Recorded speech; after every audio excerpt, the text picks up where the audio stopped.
stretch to grow strength. So you can't strengthen ligaments and tendons. Just like if anybody's ever had a ligament or tendon issue, they always tell you to strengthen the muscles around it. Because you cannot change the length tension relationship with the tendon. Once it's stretched, it's stretched. You no longer have that strength. Just like if your ligament is stretched or has tears, it'll reattach itself, but it's not going to go back to the same length tension relationship. Right? Muscle expands and contracts every time you have movement. Right? So what's the benefit of having stretched muscles? Like especially guys who want to do weight training, want to bulk, want to look good, all that. What happens if your muscles are too tight? Say if I want to do Ventura, I want to get quick pecs. If I do too much, you'll never get the extension. By being able to stretch it out, you actually get the extension with the full range of motion on the actual exercise. Right, so when you're doing the exercise, you get full range of motion.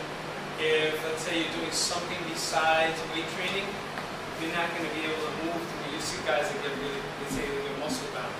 You don't get muscle bound from doing weight training. You get muscle bound from not stretching. Okay, so you're just shortening the muscle. You're shortening. After a while, too, the weight training doesn't do anything. You can't get a full contraction there. You want to pull the sarcomeres back to the good old exercise physiology, biomechanics. You want to pull those sarcomeres far apart so that when you do a full contraction, you get that contraction and they go back to that same limitation. Okay, and the more muscle fibers you recruit, the more muscle you can build. That's important for weight training. Okay, so you have your calf muscle. You did this. Roll over the calf muscle. You switch legs. And remember, use your hands. Bear your weight. All right. Find my spot. Stay there for as long as I can take it. Okay. Anybody not feel anything? Anybody not understand? So if I want to do my peroneals, because you guys were asking about shin splints, I do my peroneals. I put the weight on top and across the origin of the muscle, which is in the shin, and I turn it to the side. Put my other leg on top and forward, right over the outside edge. Now, most of you are going to see this like I'm doing plank. Yes. So obviously, core is really important because my body's moving all over this. I can't really focus.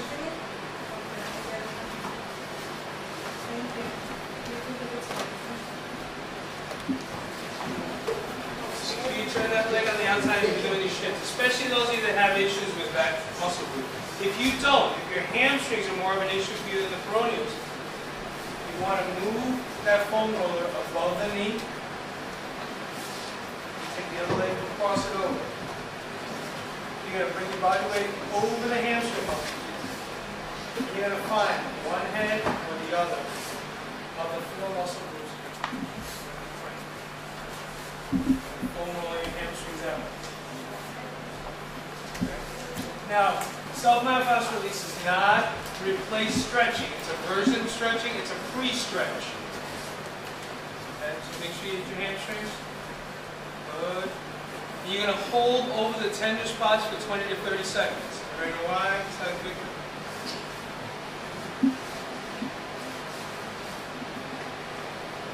Because that's how long it takes for the muscles to actually fire and to relax. Next. You have muscle spindles that are in the belly of the muscle. Muscle spindles notice movement in the muscle and extension of the muscle. The Golgi tendon organ is at the end, and it tells you, okay, now I need a little bit more extension here. So when you send the message from the muscle to the neurons to the brain, and it gets a response, it gets a stretch response, myotactic stretch response. So you need to hold that, and when you do a stretch, whether it's the foam roller or you do a stretch, you have to hold that position. Don't keep bouncing. You hear people say, don't bounce with the stretch, because you're sending mixed messages. It doesn't know. What's my lane tension relationship? Right? If I'm stretching, I pull, stay there. Ready for the response. You'll feel that stretch response. You'll feel it relax. When you feel it relax, you've got the stretch. It doesn't have to be long. It just has to. You have to get that response. Okay. Turn over. Anybody with quad problems? Quads. Quads are your front of your thighs. All right. Just like the hamstrings. Your hamstrings don't run straight down like this. The hamstrings round your leg in the back. Will form, usually a hamstring muscle will form like a little knot here. There's a hamstring muscle that comes around to the front. Okay? The bicep femoris. Rounds those of you that have tendency to do squats and your knee pulls out, it is not your knee. It is this muscle that's tight, that's pulling out this way. Or you're having issues in the ankle, it's not allowing it to go where it's supposed to, so it's pulling out this way. So you would want a foam roller, your hamstring muscle. You're going to start from here, and then you want to hit that little edge right by the knee. So I'm not really foam rolling my knee structure as I am the end of the bicep femoris. It's a little weird. Some of you are having issues and you think that this is still part of your hamstring. These are your adductor muscles. They help you move your leg inward. They help you create tension this way. Gracilis muscle wraps to here. Okay, so sartorius comes from here and wraps under here. So you want to stretch those. Your quads, you take your body, put it on top. And again, you're still working on one leg at a time. Try not to work on both because there's not enough tension. You're not really going to feel much. You want to cross one leg over. One leg over.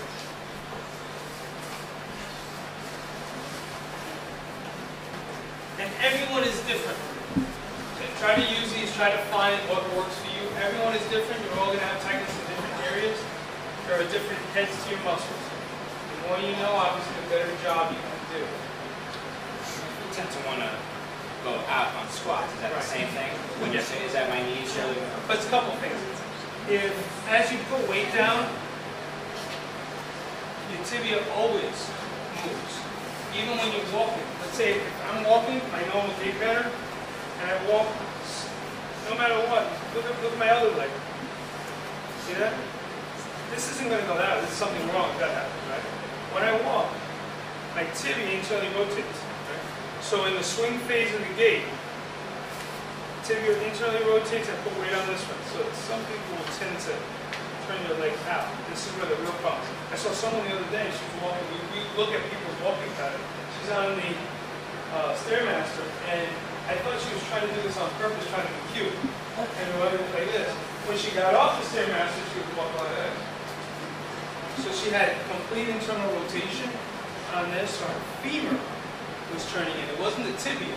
Usually the tibia will internally rotate as you step through. The femur will stay straight. So remember, you have two bones on the bottom of your leg, and they tend to rotate this. That's why you can do this kind of motion. Inversion and reversion this way.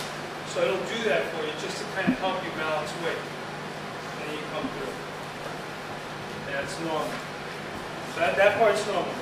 The fact that you turn out like this, the glute muscles are tight, especially the glute medius, which tends to externally rotate this way, and the IT band is probably tight in the bicep femoris.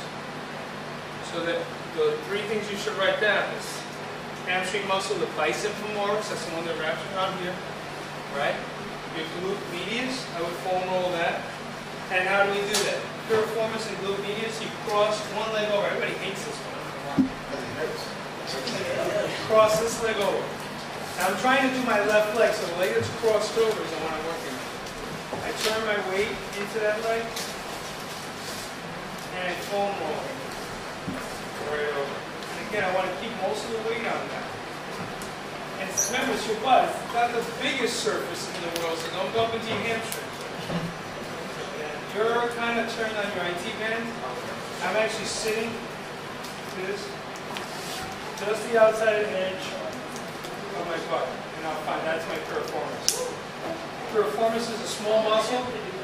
It's like one of those little dogs that likes to make a lot of noise. Right? The big dog went home, didn't want to play. That's a glute max. Right? The glute medius. So the piriformis sticks its head out and starts doing the work for it. But the only problem is it can only lift it so much because it's small. It can't work. So foam over that. Alright? IT band. This hurts. IT band. Drape the leg. So if I'm working on my left leg is the one that's on the inside, I drape the other leg over so that I can keep the pressure. If I put my leg back here, how much pressure am I going to be able to put? Not much, right? So I'm going here. So I drape the weight over here. And again, IT band starts all the way up at the ilium and goes all the way down to the tibia. And it hurts. Yes. You want to find what part of that, like for me it's right here. Just not happy camper. Now, how long do you hold it for? How much can you take? You switch sides. Do both sides. How much should we take? At least 20 to 30 seconds? Try to do 20 to 30 seconds. If it does, stay on the tender spot. The longer you can hold it, the better release you're going to get. If you can't take that much, all you do is you break it up. Do 5 seconds, do 10 seconds, do it 3 times instead of once for 30. Is there a sequence you would recommend to follow? Like, you start with the hamstring and you go to the glutes and then If you're going to do your whole body, right, you would start from your piriformis, your glutes, that's your hip combos. Go down the IT band. Some people start from the calves. They just don't like this because it's just too much. There really is no contraindication to starting on one muscle with the other. Having said that, okay, who said they had hip flexion? Did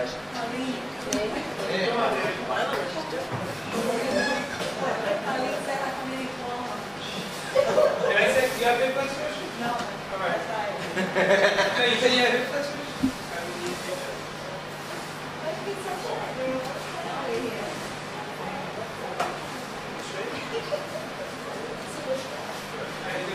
Now look, I can see his leg hanging off, right? So he's going to make sure his stomach starts so he doesn't put pressure on his back. His hip flexor is tied to his quad, right? So if the hip flexor is real tight, it's going to make his quad that much tighter. If the quad is tight, it's going to put pressure on the knee. So if he's going to stretch, let's say he's stretching his hip flexor, because we can foam roll the hip flexor. See this? Back, okay? If I want to stretch his quad, I come in here and I can put pressure on the quad. You're still feeling the hip flexors because they're tied together. So if you're doing glutes, you would do glutes, you would do IT band together. Now kick the leg to it, like a soccer kick this one.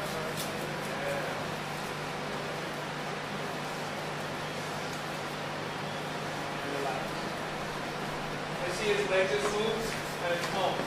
You're watching his leg on the bottom. Just so you understand some of these things. We're going to do it 10 seconds. It doesn't always have to be 20. We're going to do a 10 count. He's going to kick his leg into me.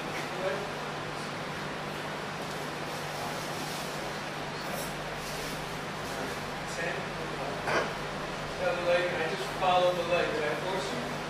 No, I follow the leg. So that's a stretch response. So everything that we do today, you're going to be looking for that stretch response. Sometimes we're going to use what's called autogenic inhibition, which means we're using the actual muscle that we're trying to stretch, contract it, and then when the muscle relaxes, we're going to follow it. We're going to use some of that today, we do active stretching. So this is a partner stretch. Do not let anybody who doesn't know what they're doing do this to you. They will screw you up big. Okay, you having trouble with turning over your leg in the mountain suit?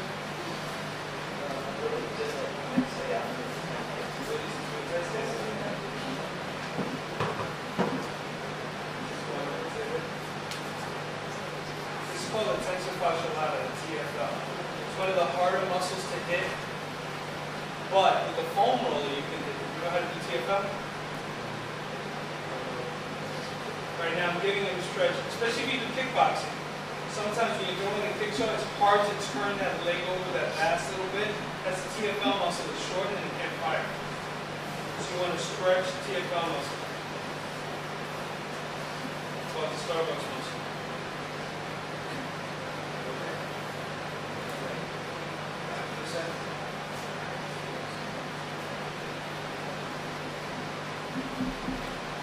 Remember, you have to control your back, figure out the tightness. All the cues I'm giving you, I'm giving him, I'm going to give you on the foam roll. So let's say you're going to do hip flexor on the foam roll. Hip flexor right here. Oh. Yeah, hip flexor. Hip flexor and quad. So everybody go on the foam roll like you're doing your quads, because everybody always complains about quads and hip flexor from the kicking. Okay. So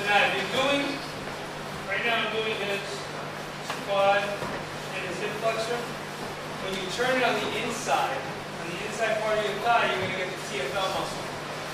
It's a little obscene, but you actually basically straddle the bone between your legs on the inside part of your thigh. On the inside, and turn your leg inward. If you turn your leg out, you're going to be... Chuck, come out of this, you can do some stuff. Come over here. There's space. Anybody else that needs space, use the ring. Go ahead, Chuck, use the ring.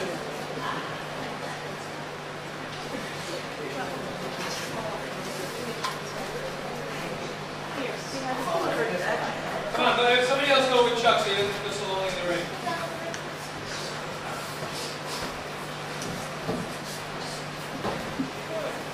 Anybody feel the inside of the leg? It should come up. They'll know you're hitting the TFL because it'll come across into the outside of the hip out here. Okay? That's how you'll know. If you're feeling it in the inside, what you would call your groin muscle, those are your adductor muscles. It should be in the crevice in the iliac crest.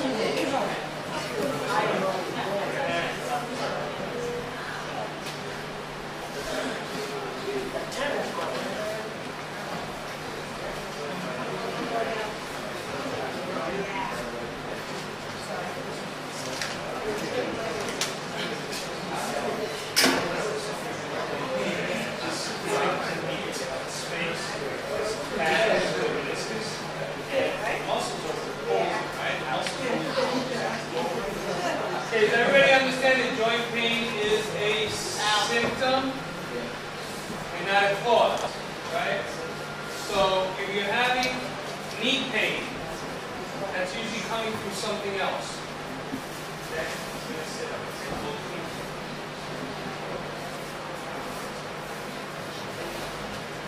All right, so try and, we're doing that TFL muscle, especially all the kickboxing people should be doing this one. Look.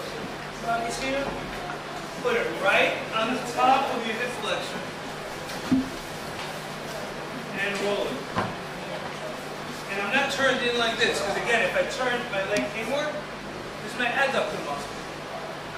Okay, and I even get a little bit of the medial head of the quad, because remember, the VMO, the vastus medialis obliquus, comes right here. The gracilis muscle is down here, so I can stretch that if that's real tight. Okay. But oh boy! All right. The one looking for the TFL here, that's right inside there. Yeah, good. Stretch. Right. Okay, good. Anybody have trouble with that? The TFL. Okay. Let people.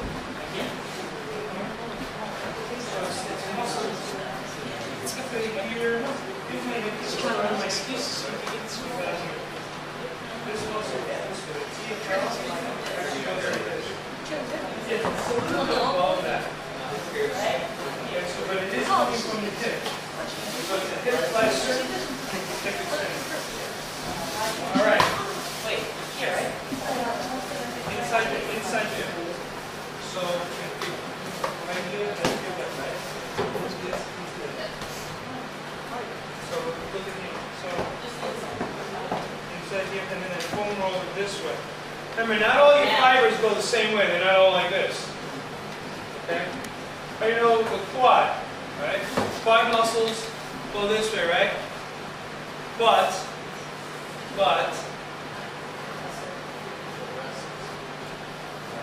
vastus medialis is pointed this way. Fibers run this way. Do you know why? Vastus lateralis, the IT band, the glutes are really strong, and they pull this way. So really the only thing that's preventing your knee from going out every time you do a squat is that you use mechanical advantage. Your body's really, nature's beautiful. Uses mechanical advantage using the fibers this way to pull inward. One of the weakest muscles of most people is the vastus medialis, the VMO. That's why there's so much knee pain and so many knee problems. Because that one controls knee motion, right? So if you straighten that muscle, you will have less knee pain. And actually, most PTs, whenever you have a knee problem, once they take away the inflammation, so if you tend to have swelling, the first thing they'll tell you is stop doing anything, right? Remove the irritant. That's the right thing to do. I know it sounds like it really sucks. You can do something else. Do your upper body. Do anything but exacerbate the situation. Once the swelling comes down, then you can start dealing with the issues, whether it's a stretching issue or strengthening. Usually they teach us, they tell all the trainers, strengthen the quads, especially the VMO, whether it's single leg squats, whether it's weighted squats, minus 30-degree leg extension. Okay, so if a leg extension, that's when you sit on the machine and you do this. If you come to full lockout and you have some kind of patellofemoral problem, it's going to cause pain, right? It's going to cause swelling and inflammation. It'll get to the meniscus. If it starts damaging your meniscus, forget it.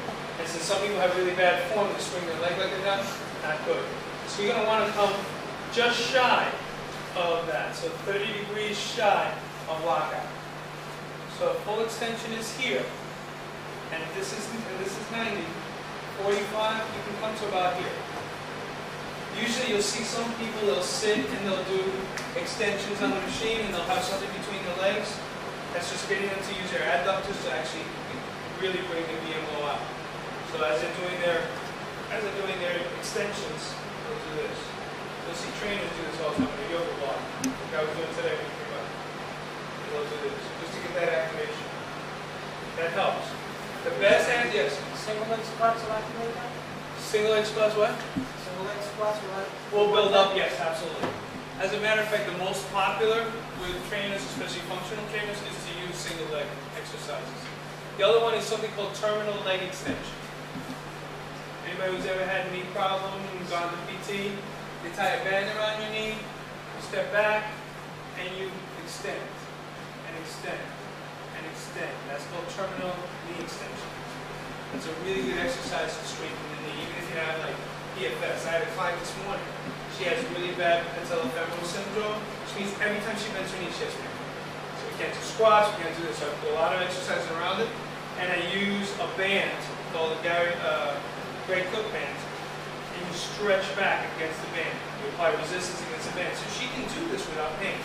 The reason is, since she's not using any kind of momentum against the joint, here it's planted, so it's called a closed chain exercise, and she extends. She builds strength in the knee. Little by little, she's able to do more. Now she can bend her knees a bit. She couldn't bend her knees when we first started at all.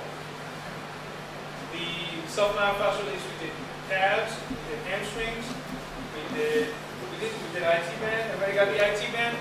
And it's painful. Everybody got it, right? Piriformis and glute, we did the TFL, we did the quads, right? What's that? Yeah, piriformis, right. So now, can you use it for the upper body? Because I know we talk a lot about the stretching in the lower body, but use it for the upper body. Right, so what can we do with the upper body? Back, okay. So give me a real good one for the shoulder protocol. What do we use? This? Yeah. We did lats, right? Yeah. So how do we do lats? We actually, the latissimus dorsi is the big back muscle. That's the one you use on pull downs. That's the one you do on rows, right? So you line the foam roller up with the armpit, turn your body, and you roll it all the way up into here. And most people, if you have any kind of lat development, you will feel this. Right? If you have lat development, you'll feel it. If it makes you feel any better, it's better to have adhesions and muscle than to have nothing. Okay? So don't feel bad. When you do it, are you this way or you this way to the body? I'll go all the way to it. So in other words, I'll do it this side, and then I'll do the other body too. Remember your lats come underneath, they come around the back and attach here. Okay, you attach to your lumbar spine. Okay, so now tell me something. If you have a back problem, is the bone in your back messed up most of the time? Right, especially if you haven't been in a car accident and you haven't had like some kind of traumatic incident when you've been struck in the back. So more than likely it's a muscular issue. So if you have a back problem, you either have something pulling from the bottom against your back, or you have something pulling from the top? No one, Diane, you had this kind of back issue, right? Diane had a back issue a couple weeks ago. She goes, my back is killing me.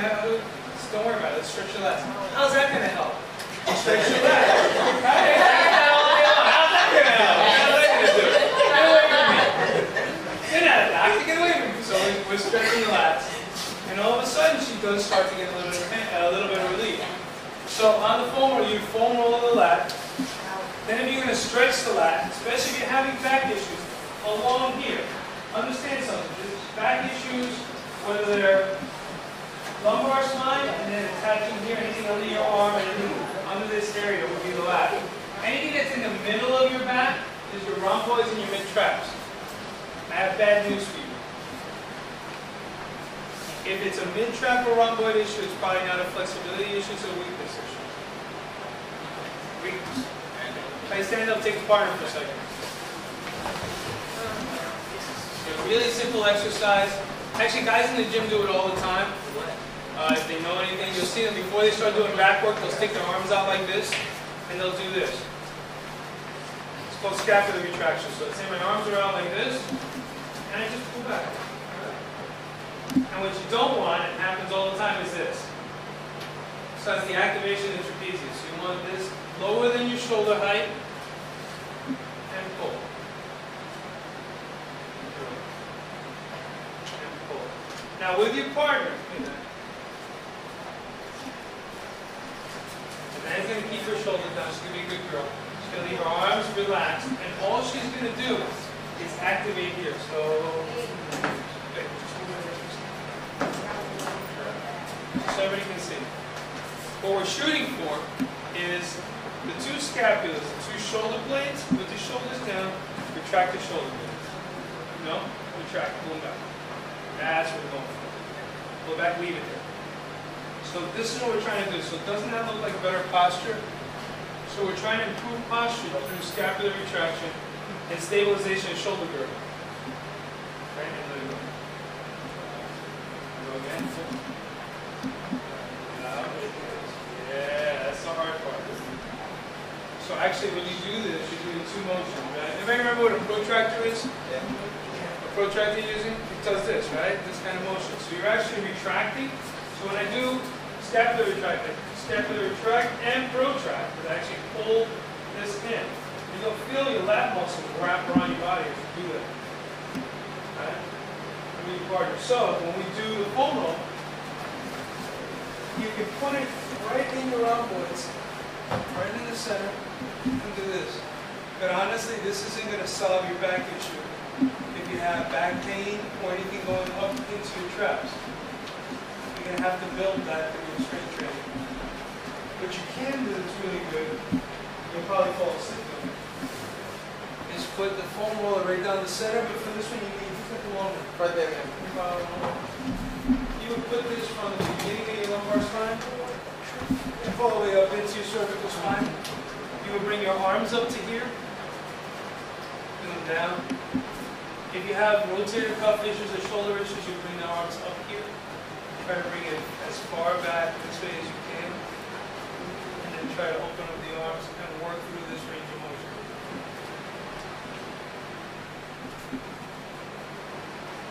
Just let that open up, because this is opening up your chest center.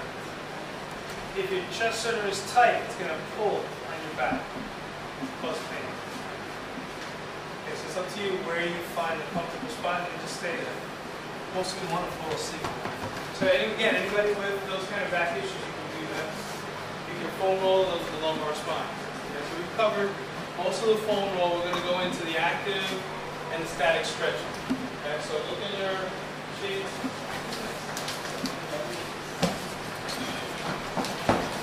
Hamstrings, traps, glutes, calves. No, we don't need foam roll. Everybody understand the foam roll? Everybody know how to use it now? You have pictures here, gives you the peroneals, gives you the gastroc and the soleus. Yes.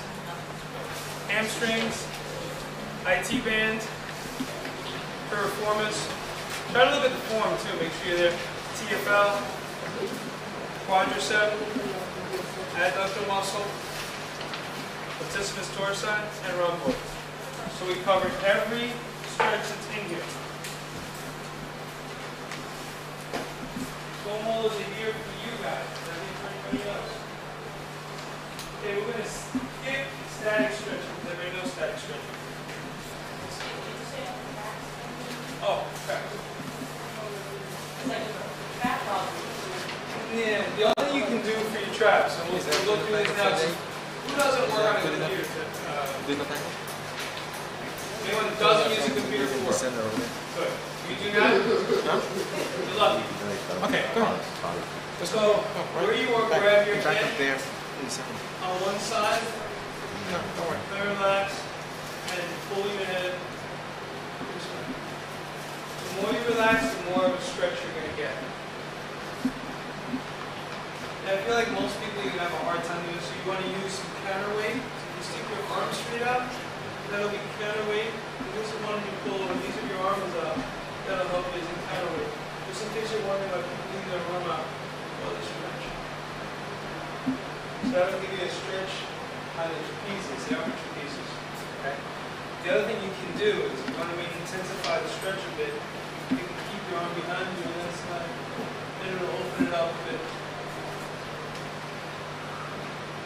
Okay, so now, if I want to stretch going down into my cervical spine this way, I would grab my head, same side, look down towards the opposite shoe. So if I'm stretching the right side, I look towards the left side, and I pull down. Feel that. So again, what we're going for is a stretch. And the higher up you get this, you see a little bit of shoulder. That's how you feel down the spine. Anybody not feeling what you're supposed to be feeling down the spine? And then some people, right, exactly, down the cervical spine. So in other words, you're not stretching this anymore. Now you're stretching the cervical spine. So I'm not feeling it in the back. You should feel this.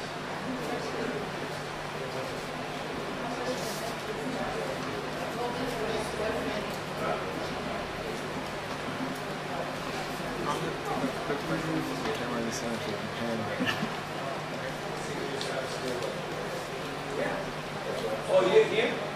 Okay, look up. Here's the other one, the sternocleidomastoid. Say that a couple times real fast. Look up towards the right side, to your hip side. Stretch that. This is your sternocleidomastoid. Really, really down there on it.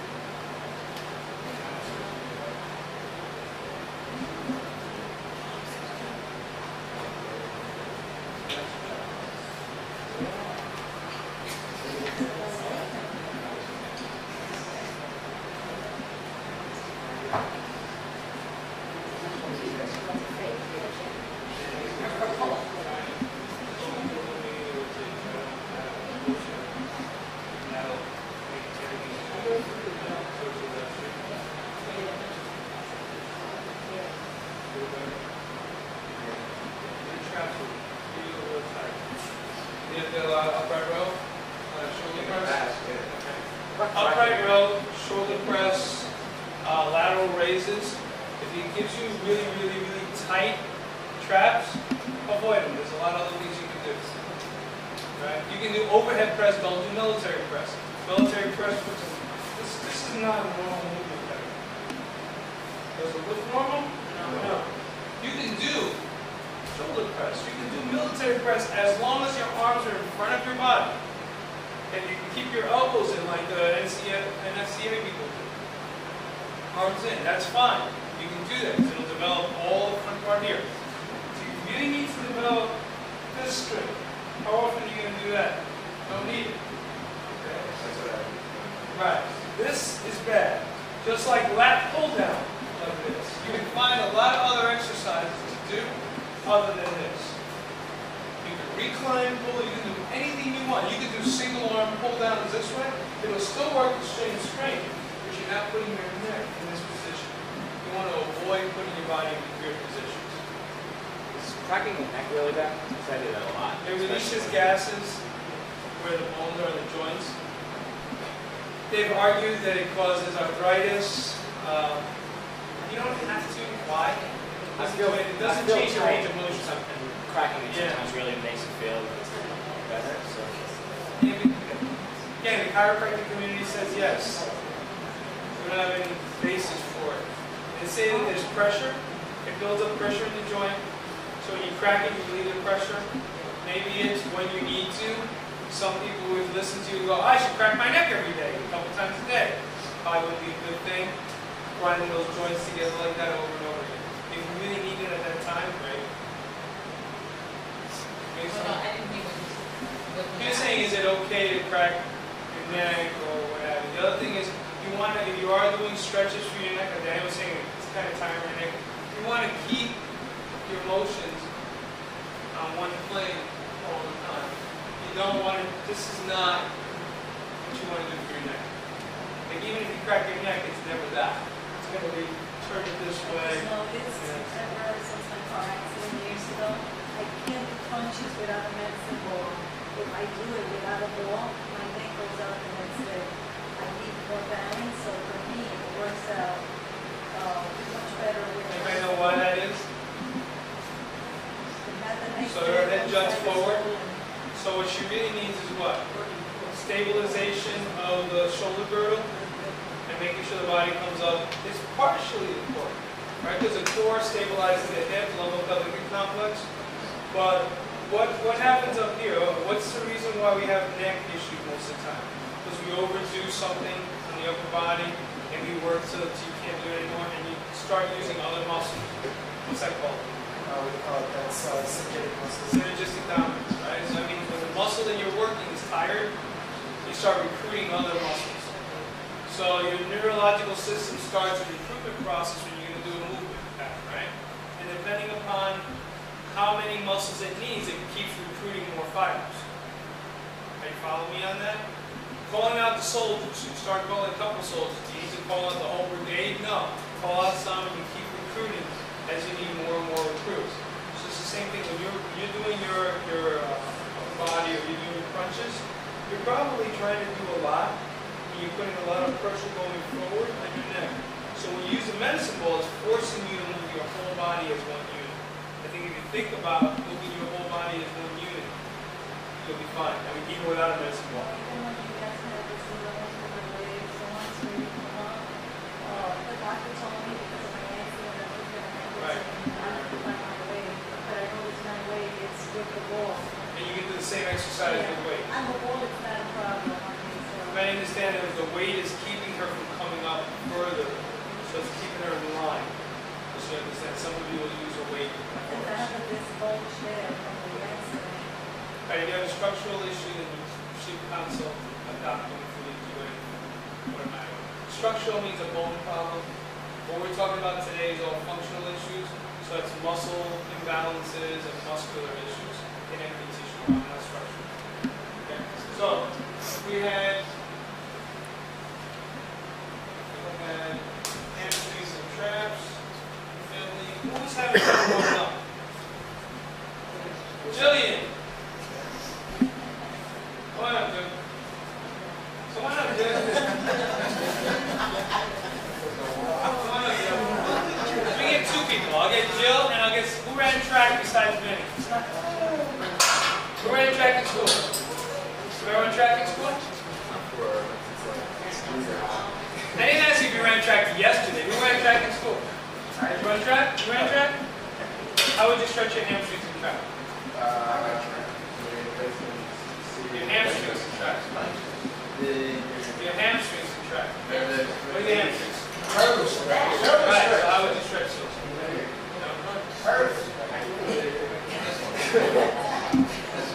That's your hamstrings. What's the easiest one? Actually, you do it before you go to the blocks. What do you do before you go to the blocks? You're going to go start a sprint. What do you do? Wow. Whoa. I love it. And then everybody wonders why we say education is the most important thing, right? What would you do before you go to the blocks? Right. So, That's what I would do. right. Okay. Go ahead. And then you come up, right? You come up and stretch. Now this is the active stretch. So the active stretch is this. You can bend your knees depending on your flexibility. And when I come up, that leg that's in front is getting tremendous hamstring stretch, and I come back down. Up. 3 to 5 seconds, back down. Up. 3 to 5 seconds. And again, I'm trying to straighten out that front leg. Straighten it. No. Up. Look at me. Get in this knee, right? Go ahead. Straighten out. Shove that leg. That's the goal. And again, you don't need to open up your legs a lot. It's not about how long your stance is. I keep my leg right here. I bend my knee and I straighten. That's a really good hamstring stretch. You can come back up, switch legs, same thing. Hamstring stretch. 3 to 5 times, 3 to 5 times. 3 to 5 seconds, 3 to 5 times. That'll give you a good hamstring stretch. That's what you start with.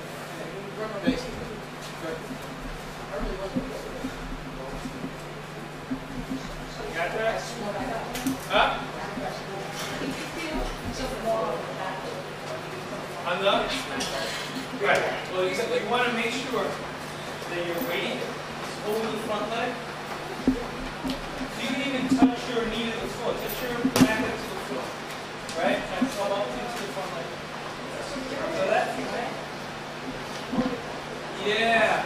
I'm emphasizing that. You could do it towards the back. Some people do. Some people will do this. They'll bend and this. But it still doesn't give you the deepest stretch. When you have your weight right over it, that'll give you, it's almost like putting your knee to your chest and then sticking your leg out. Anybody feel it more behind their knee than in their hamstrings? What are those called, remember? Popliteals. Okay, they're two bands that wrap back here. Okay, and those can really wreak havoc on your body. Yeah, the other way to stretch your popliteals.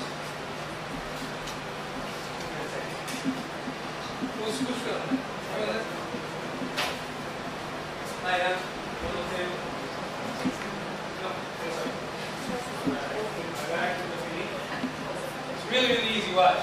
Really difficult. Ow. And she can push the leg through. No. It's easy. Right. And you can do this yourself. How do we do this? Remember 90-90 stretch? So you can do it with a strap. That's the active. Or wrap your arms around your knee, around the bottom, right, and then extend your leg. So you can do it 2 ways.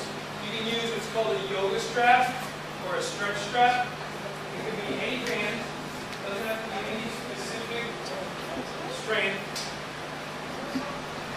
And this is actually on yours. You can see it there. It's like hamstring stretch. So you can keep the bottom leg bent. Take this over. Put it right behind the heel. And then extend. Stretch it out. You can pull it back as much as you want. Some people cross it over like this, pull it towards them like this, or extend this way.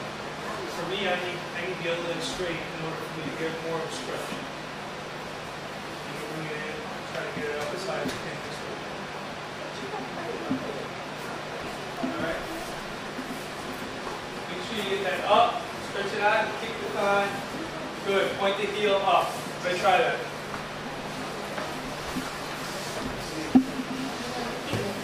Yeah, you'll feel it into the calves. 100%. Stretch the other leg.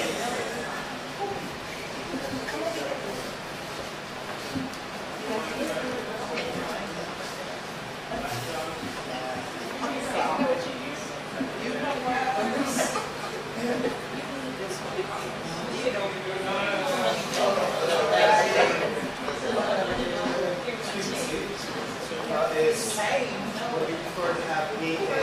Knee in if you have real tight hamstrings. And if that's okay, try to go with the legs straight. That'll give you a hip flexor stretch on the opposite leg. So this,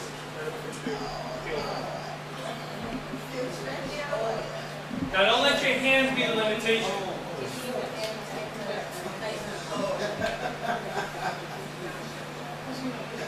Now don't let your hands be a limitation, right?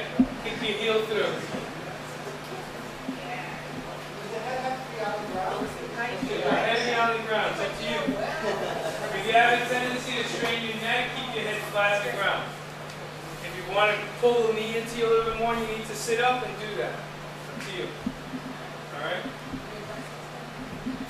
Okay, we have peroneal stretch. So there's one on here, I find that there's one that I did that's a little easier. A peroneal stretch, especially if you run and you get shin splints. Take your standing leg, whole leg goes back, goes on the toe, put weight on the back leg, and roll it down.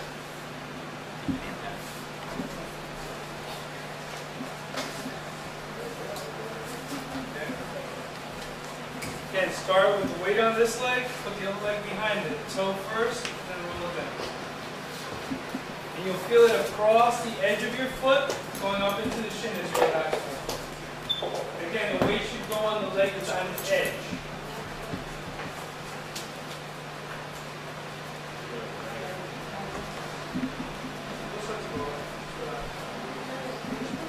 It'll start at the ankle joint. It'll start actually at the end of your foot. Just start this way. Like this.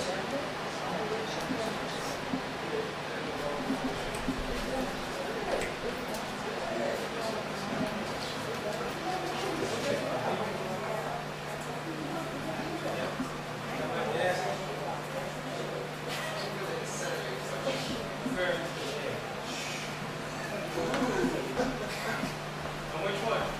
This one. The one that's behind the one that you're trying to stretch? The other one.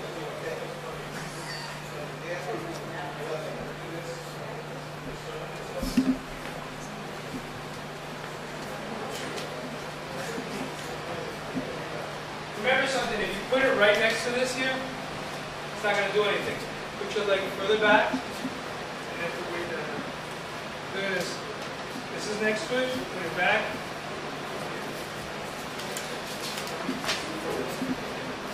Different.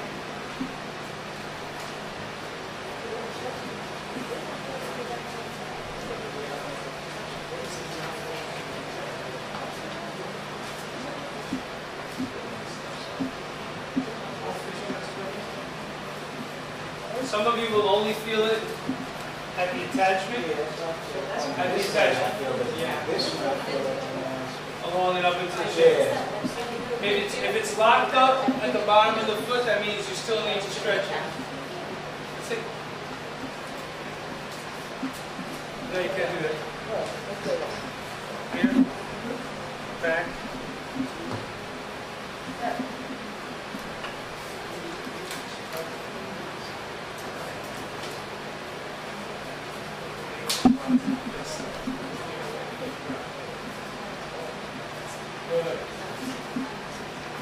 Now, the number one thing for shin splints is to strengthen the tib muscles. All right, how do you do that? There's a machine in most gyms. You stick your foot in it, and you do this motion, tib fitness. Okay. Thank God for the bodybuilding people, because they wanted to strengthen up the lower part of the leg so we look good in competition. So they made these machines so they could have them. They don't really use them that often anymore, but runners are starting to. All of physical therapists are telling people to use it.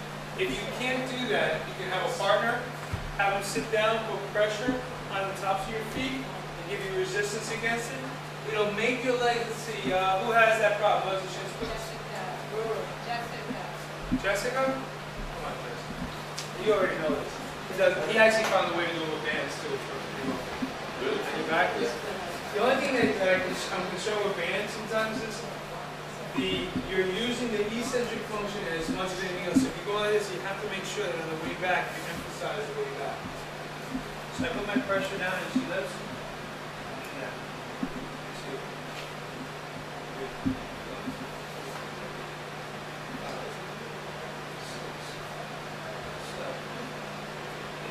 What's going on?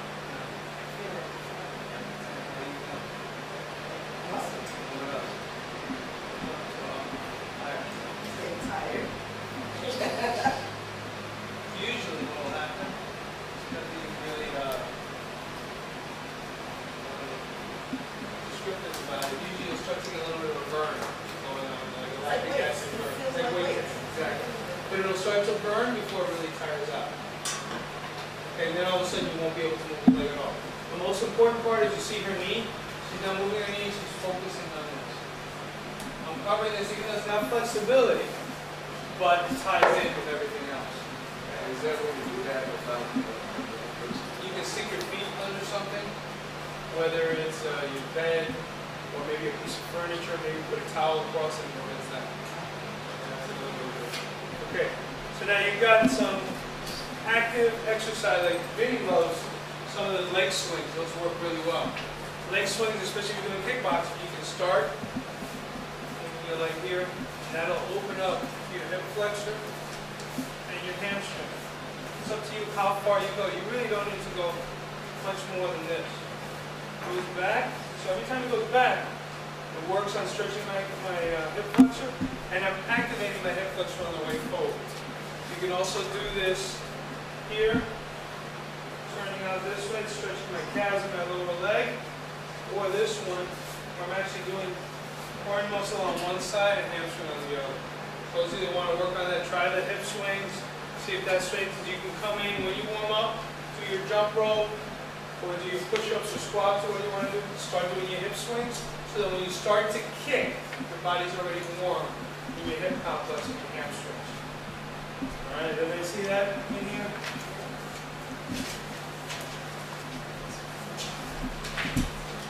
Okay, now you have active stretch. All these active stretches, you don't hold them. They're not static stretches. They're better to do when you're warming up and when you're going to start moving, as opposed to like sitting on the floor and stretching. Sitting on the floor and stretching tends to make the muscles too lax, and you get an injury. Like some of us that grew up in Taekwondo or other sports, you spend half an hour stretching and you get up and your legs felt like jelly and you haven't straightened anymore. So you can't overstretch your muscle. It is possible. You don't want to do that. Alright?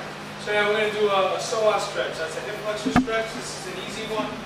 You can either hold a bar or put your weight forward like this and just stretch. Okay? How do I do that? I can either put my knee down, stretch if I'm really pretty advanced, or I can do a standing version where I put my hand on here and I tuck my hips under and I push forward. That'll stretch the hip flexor in here. Okay, if I want to stretch my TFL, that muscle we were talking about, hang those up here, and then bend up and move like this, and I'll feel that coming out and over the side there. You can put your knee down and do the same thing as well. If you turn your hand out, it'll do it as well. And you would do that 3 to 5 seconds, then switch. You don't want to sit and do these stretches like we do in class. We'll go through it. Do a hamstring, do a hip flex, we'll do a TFL. Especially if you're kickboxing. You also have that active 90-90 stretch where you actually grab your leg. Diane does that one really well. It stopped a lot of her problems with her knee pain.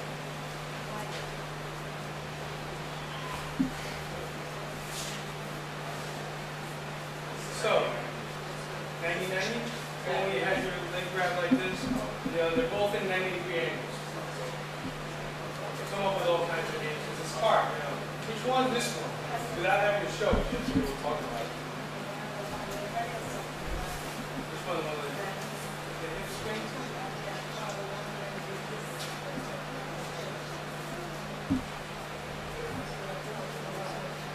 There we go.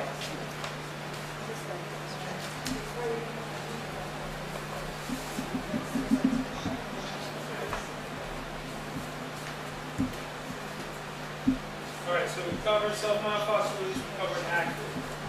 Dynamic flexibility. So, if you figure, here's one. Actually, let me see squat this time.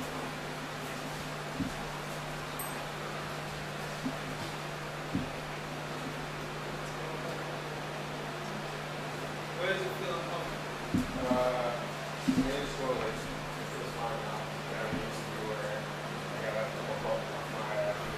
Calves feel really tight. Anybody else? Come on up. I'm going to take you through something to improve your squat. One of the exercises we teach you that you squat.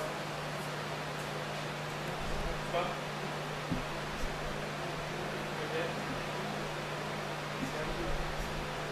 That's pretty cool. See the hips going in, knees want to go in, feet want to go out. Alright, so how do we fix that? Come on, Joe. Just did a session. Nick, how do you fix that? This is also supposed to be for trainers, so there's flexibility seminars for trainers and for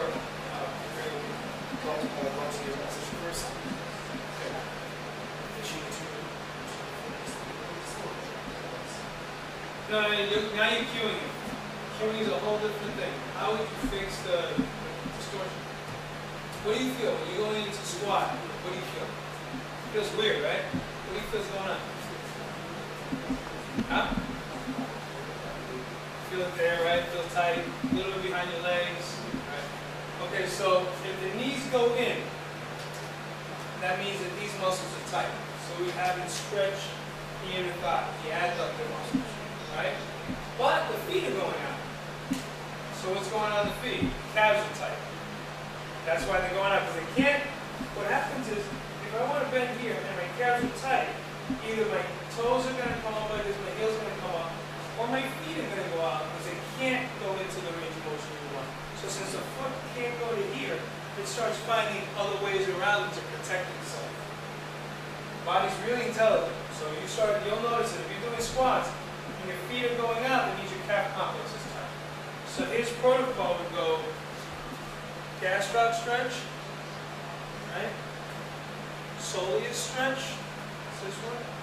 Okay, again, runner stretch, basic runner stretch, sitting back into it, getting that soleus muscle to stretch. What's soleus? Soleus muscle is the one beneath this. Now, you're thinking like position, in terms of fibers, the soleus muscle is underneath. It's actually one level below. The gastroc is on top. This is a stabilizer muscle, and these are the motion muscle. So when you jump, that's your calf muscle, right? This one, the gastroc. But the soleus is working all the time. Every time you walk, every time you move, protecting the Achilles tendon as well. So you need to stretch both of those, because as he tries to go down, you can't. So if you stretch, we showed you the stretches for the inner thigh. So for him, he can do an adductor stretch like this, or he can put his weight on the ball and sit back onto to stretch this. He can sit on the floor and open his legs. He can sit in like a butterfly position. All those will stretch the adductors and the foam roll, right? And then he foam roll the calf muscles to try and get those calves to relax so that his ankle can work right. Everything else is fine. All right. Now we also who else had a problem with the hips? Hips. Come on, girl.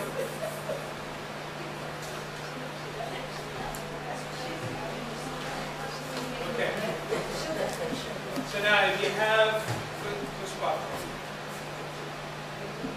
Alright, so feet rolled out. The knees didn't go in, they went out. So if the knees go out, nicely man, glute medius, pulling out. So basically, blame it on the butt, right? The butt. Leave the butt alone. Leave the butt alone. If she had absolutely flat butt, it had nothing to do with it. It's the butt muscle is pulling out. It has nothing to do with whether you have more or less. Here's another one. Calves that are big are tighter. Not necessarily stronger either. Just have more fiber. Doesn't mean they're stronger. Doesn't mean they fire faster. They have more presence, that's all. More time. So again, squat. Right. So now the same thing, if this is pulling, this can cause what's called an anterior pelvic tilt. So those of you that have lower back issues, the goal is to try and get your core stronger and to get this to come in. Right? So how do we stop that? So if my glutes are tight, you're going to pull. If my back, like some of you raise your arms up again, it's a little tougher on the top part, right? Take her, look. She's having a little harder time. If I have to bring her back to here, I'm going to have trouble. So lie down and try to percent. Here's a stretch that we don't even have in here. When we do it in class, we do it as an ab and a core exercise. It's called a Superman. So we're doing a Superman, you lie flat, the arms up like this. Now the balance is, she keeps her stomach tight, she tightens her glutes, bring them up, right? And she automatically has a blow in her back. And she comes back down. Right? And the goal would be to try and get the hands to come up as far as you can and up again. So that way these muscles are working, she's getting that extension there. Back. stability and flexibility in play the whole time. Because it's a full range of motion. We can do these two warm up. So that's why we always say we warm up together. So we do the planks together. We do push-up plank together. We do the leg crank. Leg crank is what? Squat, lunge, squat crank. Those are all dynamic. You all move. You're moving to a full range of motion. So when you do a squat, what happens? The butt extends. It allows you to drop your weight, right? So if I'm doing a prisoner squat, hands on the tight, sit, come up, right? So as I come up, my hip flexor gets a stretch. If you guys are doing squats like this, you're not doing what you're supposed to. You want to try and get the body to come up and down. Go as fast as you can go, keeping good form, keeping your elbows out. So this is opening up your chest complex, stretching that out. Okay, so what's another dynamic flexibility exercise?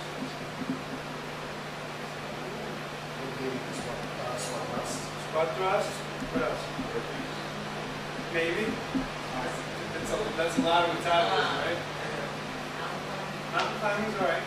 Forward lunge? How about a forward lunge? And let's add some. Let's add some. Right, so you have rotation, right? So I step and I turn. So now I've got a full stretch going on this leg, and I'm rotating my body and I come back up. And I can either do this and rotate, right? Or I could go here and rotate that way. We usually do this one, but as you get more advanced, you can change your rotation, do both sides. Or you can just do rotation. That'll get your body warm. All dynamic flexibility exercises. Another one, we had lunge with reach. Remember we did in the cardio class with the weights. So if I'm doing a forward lunge, I can touch my hand here, so I'm getting a little bit of a lunge forward. I can do a frontal plane lunge. Right, so I'm getting a stretch. See, my peroneal is kind of pissed at me, it came up. Right? And I can do a transverse lunge. So I actually have to rotate and turn. Then I do forward. Forward I can do here, I can do here, I can do here. Any of those work, or just like this. You can also do a step back lunge with a reach, or how we do on teams sometimes, right? Touching the floor or touching a weight. And this is another version of a balance exercise, but I'm getting full extension, and I'm working balance, VMO's firing. This will warm you up. These are great warm-ups. You don't have to jump rope, especially if you have knee issues. Remember I told you, you don't have to do that. Verna was one when you first came in, we had to give you other stuff to do to warm up. Alright? A lot of people were giving them different stuff and then they've been able to adapt and to grow into it. Alright. Static flexibility. So when would you do static? So you do active, self-confined release in the beginning to warm up, dynamic to get your blood going, and after you've done, you've worked out, all that's happened. Then you can sit and just stretch. Static flexibility is exactly what it sounds like. You stay in one spot. So those are your old school exercises. Sit on the floor and stretch, open leg stretch. You have a section here on all your static stretches, including the rectus spinae. So, my buddy, come over here.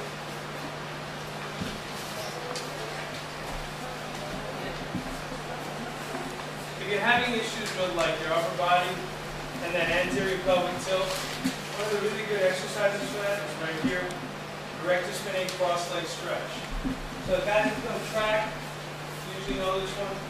Cross one leg, cross the other leg, stretch back. That'll give you a really good stretch. Depending on how flexible you are, you put your hand here, so you can put it all the way down and stretch. You'll feel it come across right up into your spine. That's a really good stretch for your rectus spinae, especially if you have anterior pelvic tilt.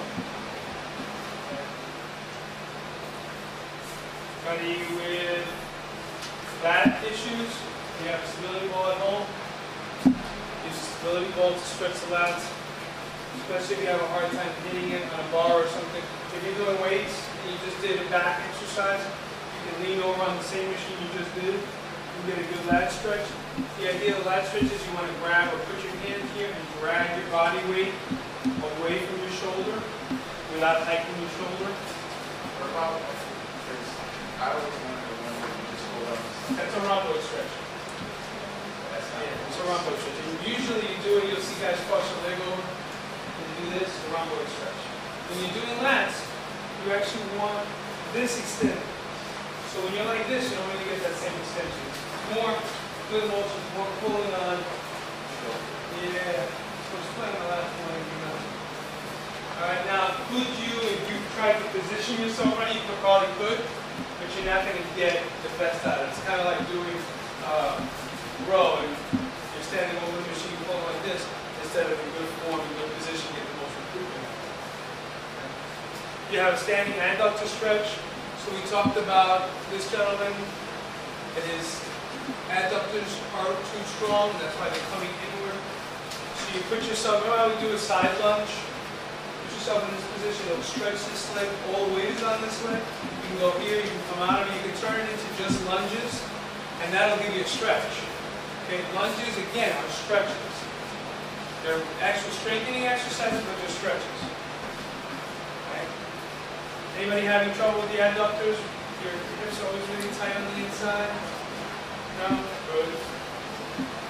Sublime performance stretch. If you can't get your leg up or you're having a hard time stretching your glute, you can grab this way, pull this in, that'll stretch your glute medius.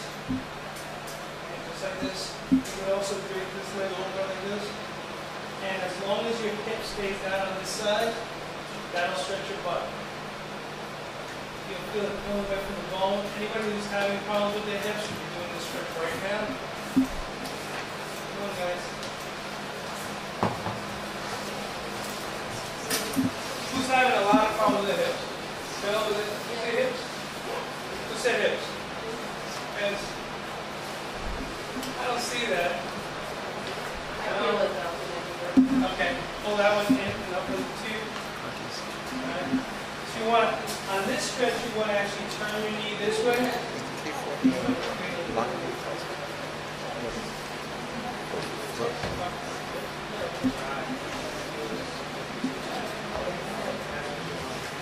Now, if you're having a hard time getting the ball, get the leg up to where it's supposed to get to, you can take your other leg, bring the knee up at the foot, and bring it up towards you, and that will help. Okay? So your own hip flexor will help you stretch. If you happen to be lucky enough to have a stability ball at home, you can put the stability ball down, put your leg on top of the stability ball, and leg curl the stability ball into you. Yep. Good roll.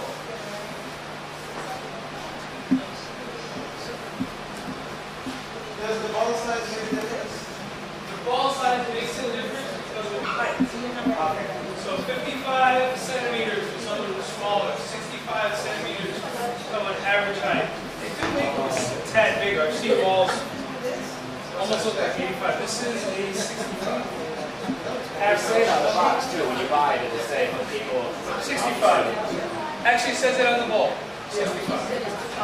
So if I want to make that exercise a little bit more exotic, I can bring the leg up here and pull it in like this. And that'll really stretch the performance.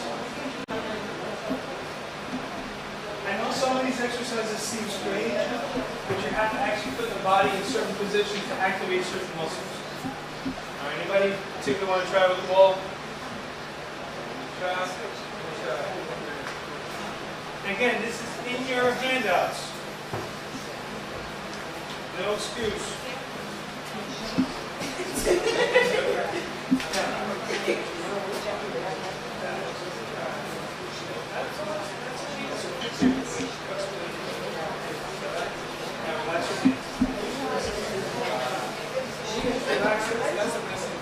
The more relaxed you are, the more you can get out of the stretch.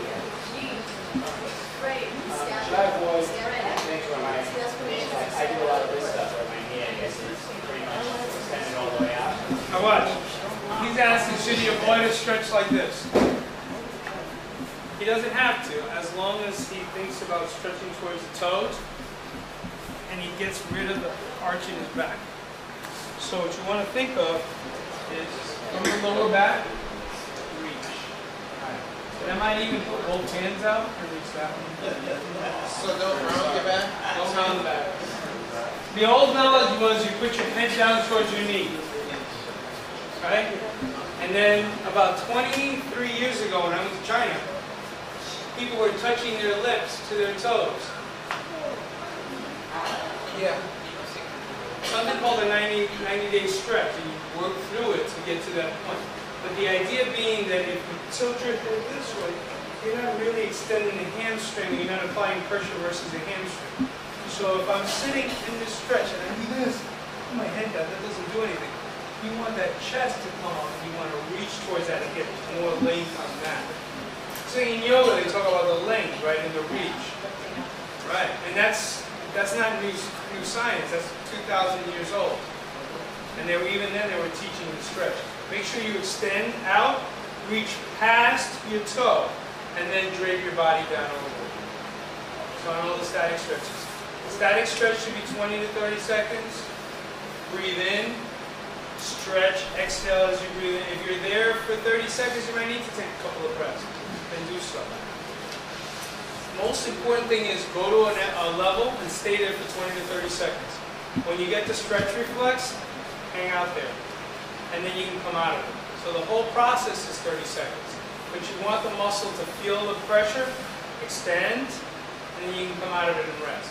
You don't have to stay there for 2 minutes. That's not the point. That's not necessarily better. Okay? So your static stretching, you have your hamstring stretches. And those are hamstring stretches.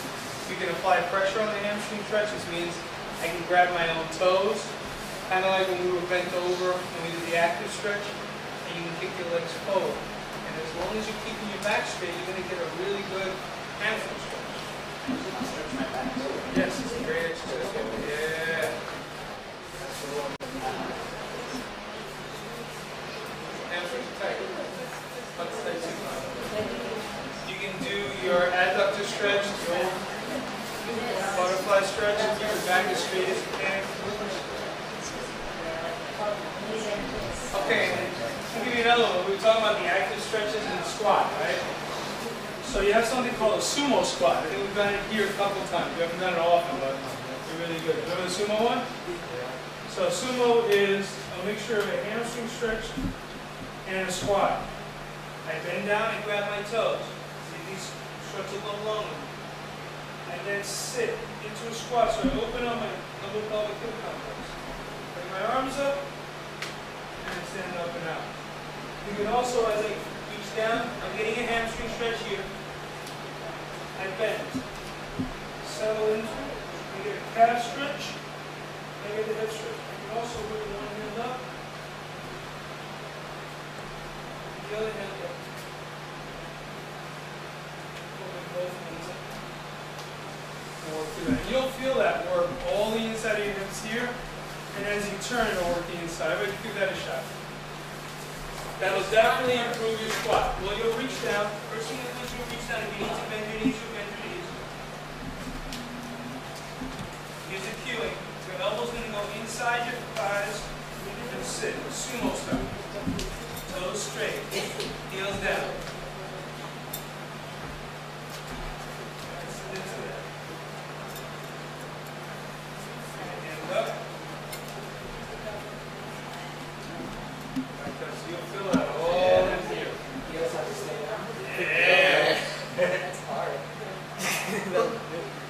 I can guarantee you, if you work through that, a couple of weeks, your heels will be down. Because it's a really good calf. I know. Your calves are going, I hate you, I don't like you. I never liked you from the beginning, but. I got you. And I'm not putting pressure. There.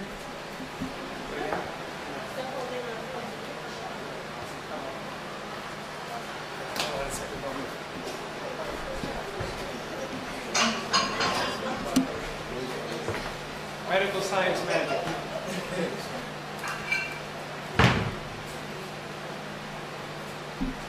Put the back of your heels on the legs.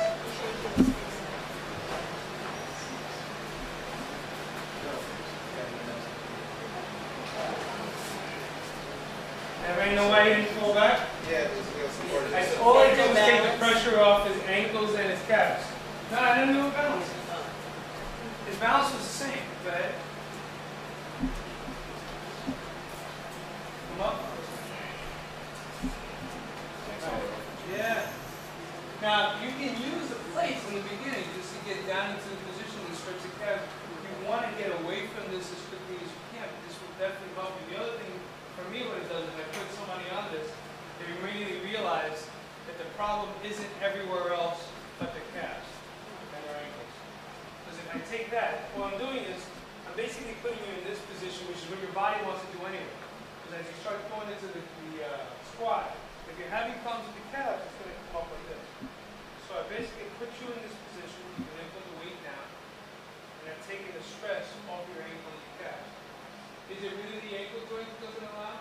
Unless they have a real ankle problem. If they fracture their ankle in 20 pieces, it could be. I don't know his medical issues, I don't know.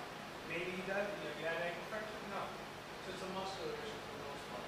So the calves, It's from the calf. yeah, well, from the soleus muscle that pulls down into the Achilles tendon and goes and attaches to the Achilles. Because when I look at pieces quite heavy, I would, put something underneath for balance.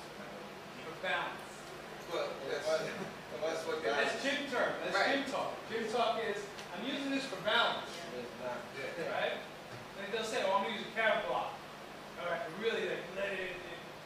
You got to get rid of the faulty movement pattern before you can lay the weight on it.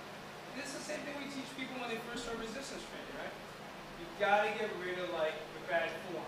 Everybody says you have to have good form.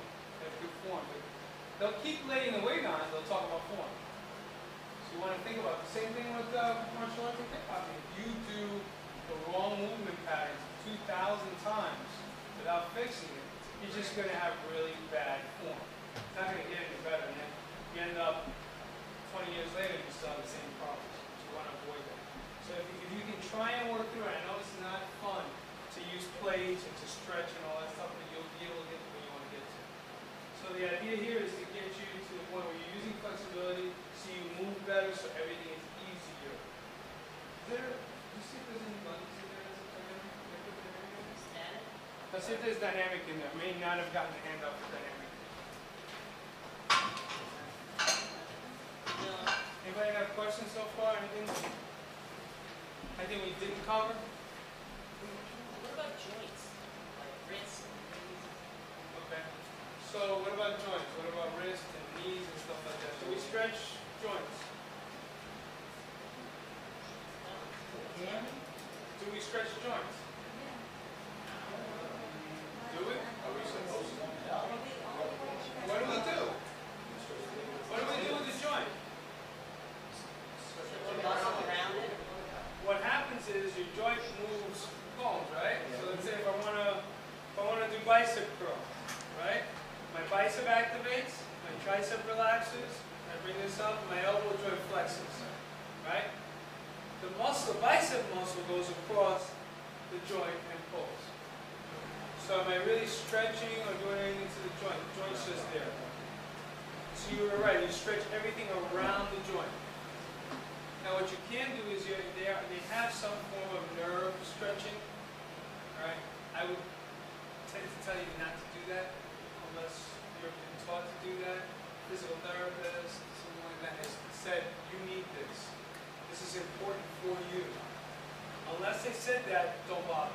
Don't mess with your nerves. Whatever you do, don't mess with your nerves. It takes forever to heal a nerve issue. 48 weeks? 48 weeks if you have a nerve issue. At least. I know I've had a pinched nerve and it took forever. Diana's had one too. And it takes forever. Do not mess around with nerves. Okay? You may not understand what they're supposed to stretch, how they're supposed to stretch, why they're supposed to stretch. Do you stretch before you work out? Yes. Can you stretch while you work out? Yes. So if you're doing chest, you stretch your chest. If you're doing back, you can stretch your back. If you're doing, like today when I stopped, we were doing weight training with the team. We did rotator cuff before we did chest presses, right? If I'm going to do a lot of chest exercise, right, so if I'm doing anterior delt, I work through my rotator cuff. If I'm doing a chest flies, I'm doing a lot of bench, I activate my back muscles. I make sure I have scapular retraction. I have or bent over flies. Any of those exercises, even if you weren't planning on doing back, one set activates the muscles, you can balance your body out. Realistically, how much time do you spend stretching before and after? Let's say 5 minutes before, maybe 5 minutes, maybe 5 minutes. After, it's up to you. The older we are, the more we should stretch after the workout. Faster recovery. Okay? In the beginning, you want to stretch so that you can move through your ranges of motion freely. You're not really stretching to gain any more extension on the muscle or any more length on the muscle. You can't do it because you're going to spend whatever time contracting and expanding the muscles. So at the end, you may want to stretch and then do static stretching. So the best indication we've gotten from all the studies is that you do static stretching at the end. After you completed your workout. After you completed your workout. You're not expected to do any kind of contractile force. So if you're going to do another set of bench, don't sit and stretch. Okay? If you're going to do plyometrics, don't sit and stretch.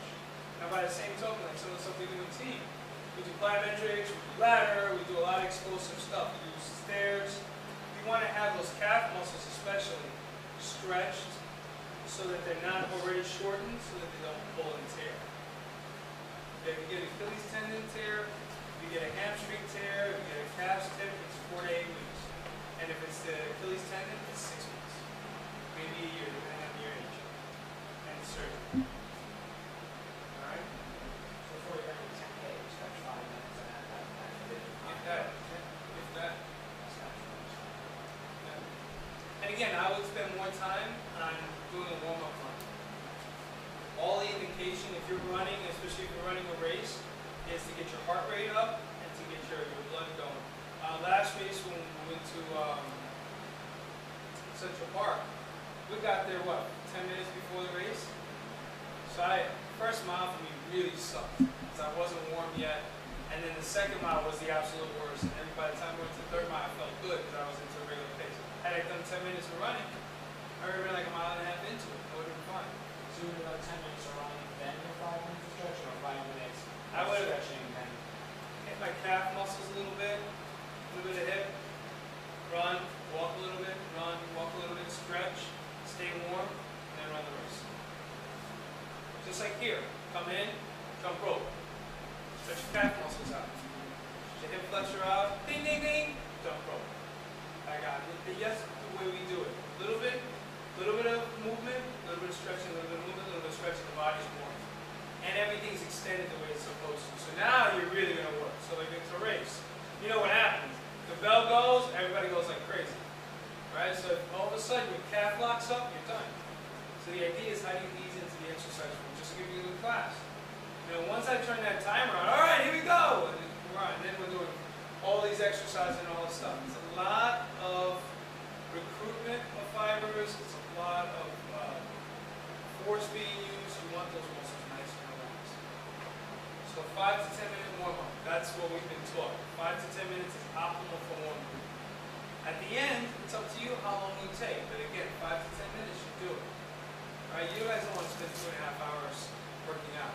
You want to get your hour of solid exercise 5 and 10 minutes before, 5 and 10 minutes after. It's an hour and 10, an hour and 20 minutes. You should be able to do everything you need to do without it taking too much of your life. Anybody else have questions? Mr. Richards, you really have a question? Just do it for shoulder stuff. Shoulder stuff. Okay. So now, if you're having shoulder issues, you want to make sure that you're doing your pec stretch, your trap stretch, your lat stretch, okay, and actually your rotator cuff stretch, all the way up and down. And those are essential, especially for shoulder issues. It's the same ones on that protocol. Okay.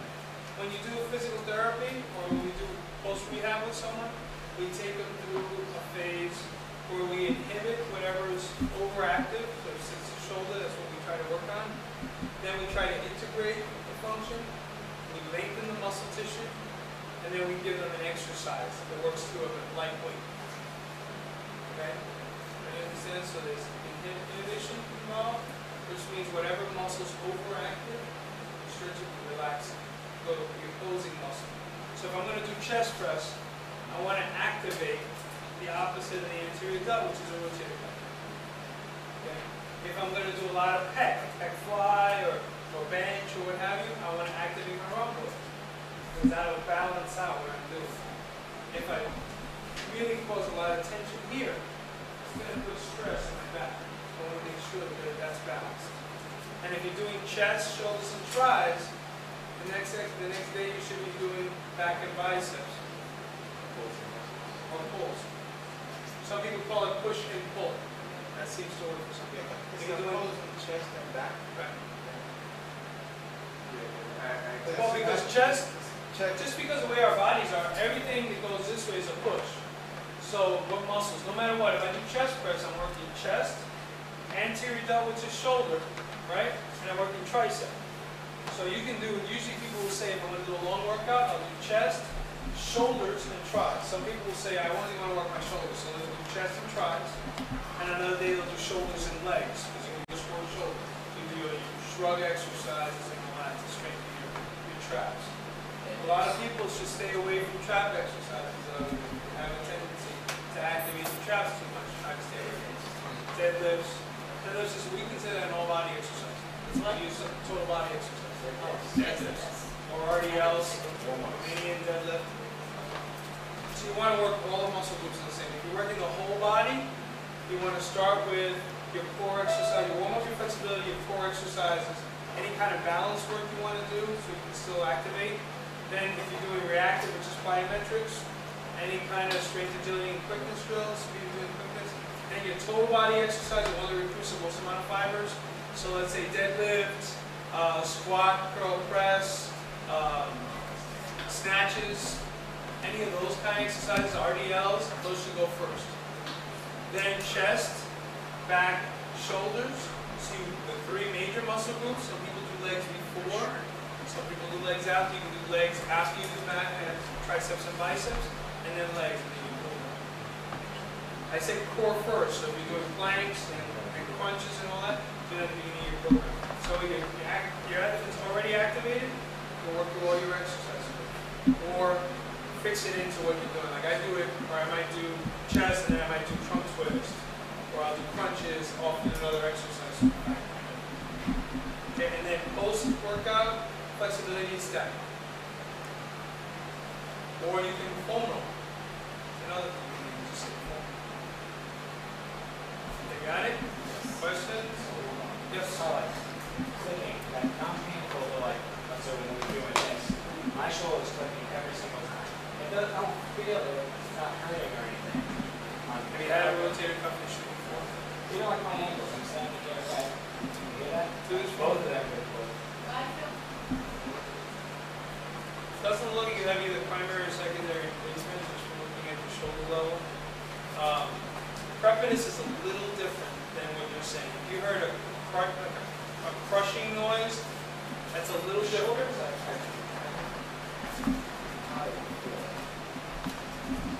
Yeah, that's right now. That's a tendon going across the bone. It's more like what it is, bicep tendon.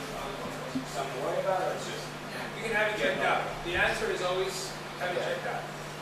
as in what, MRI or anything? No, go to an orthopedic. Sports medicine doctor, I would suggest a physiatrist. A physiatrist is a doctor of physical medicine, non-surgical orthopedics.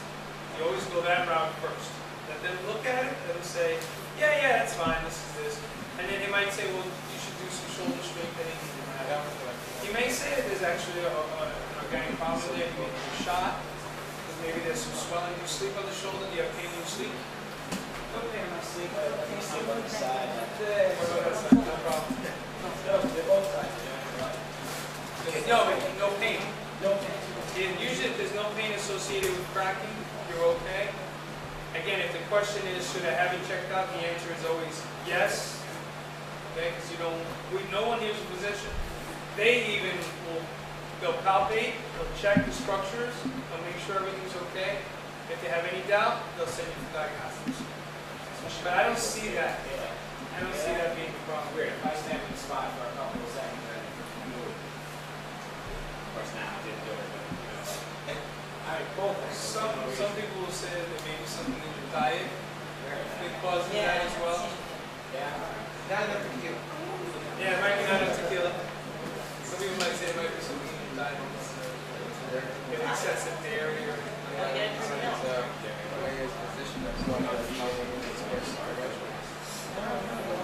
Anybody else any questions?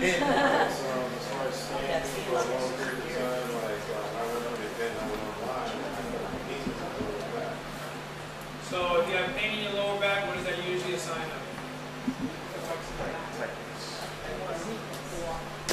Core problem, right?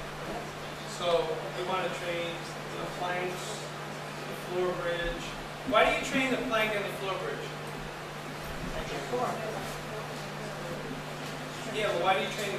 Don't you do it when you're in the plank?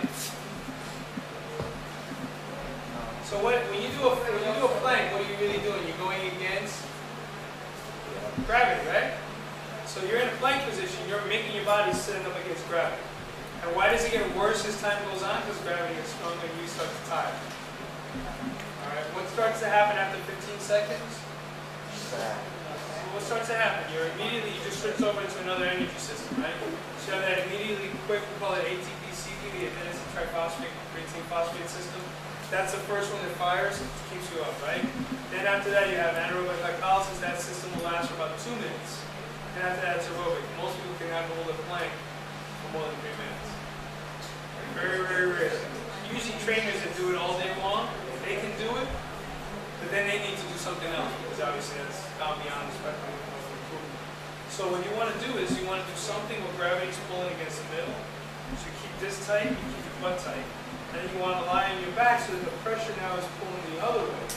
So now your glutes have to work more and the stomach has to stabilize. So the main one holding you up when you're flat on your back is your glutes. The glutes tighten and they keep your body erect. And the hip flexors extend. So this is a prone position and this is a supine position. So you're applying gravity and physiology. So after plank exercises, then You never notice sometimes we do like plank and then we'll do on your back?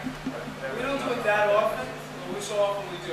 Especially for the people who, if I know that there's people in the room that have pronation distortion, which means that their foot always goes inward when they run and when they walk. I'll do it because I can use the adductors to activate the VMO, and I'll raise the So feet. what would it look like when you just lay on your back? So I just did, let's say I'm here, I just did prone hold, right? So I put my foot back, abdomen tight, other foot goes back is up like this, put myself in position, abdomen's tight, tighten the butt. And look, I'm not falling here, right? No, I do my whole plank, I do my rotations, I do all that. Then I turn over, go into position, abdomen tight, tuck under, raise. Now for me, because I tend to pronate, I would keep my legs tight to the inside and I would raise my toes. Because it also strengthens my posterior and my anterior tip. So this is tight, this is stretched, abdomen's tight, eyes squeezing my thighs together. Just making all this tight. So it's strengthening all my stabilizer muscles. Now for core exercise, how long do you normally hold at each one? Depends on your strength. So 30 seconds, a minute, Just as minute long and a as you half. could last. You can also bring it up and down. If you don't have that much strength, if you want to pulse it, you can do 5-second hold, 10-second hold. Just so you understand, especially you understand physiology. Core muscles are stabilizer muscles. So they're endurance fibers. They're mostly endurance fibers. So they react better to long tension and isometric hold. So that's why you do isoprone hold. That's why you do floor bridge hold. Not like jumping around like crazy. That's what we try not to do. Even when we do the rotations, like I'll tell you guys, hold it and come back. You'll get more out of it when you hold it when you go in. It's just like when you do chest presses. You go really fast, sometimes you don't get as much out of it in terms of muscle. You want to travel through the range of motion and make that time under tension longer. So core exercises, especially in what we call the stabilization phase, the one that's going to help him with his back problems. That one we want to do as slow as we can. We want to hold it. The next phase when you're building strength might be you're doing a stability ball crunch.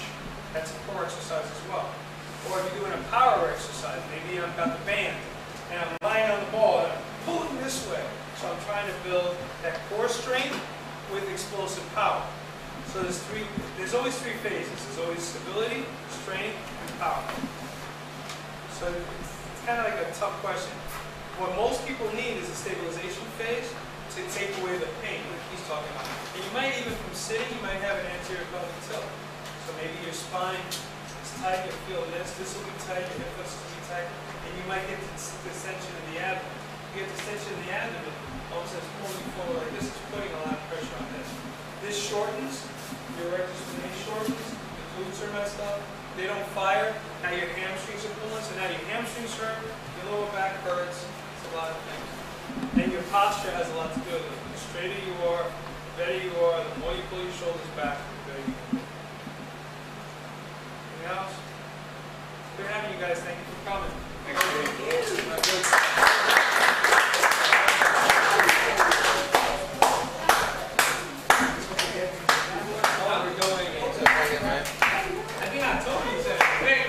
Sign of respect. Sorry, Steve? You're October? You gotta have the link collect. When's your test? October?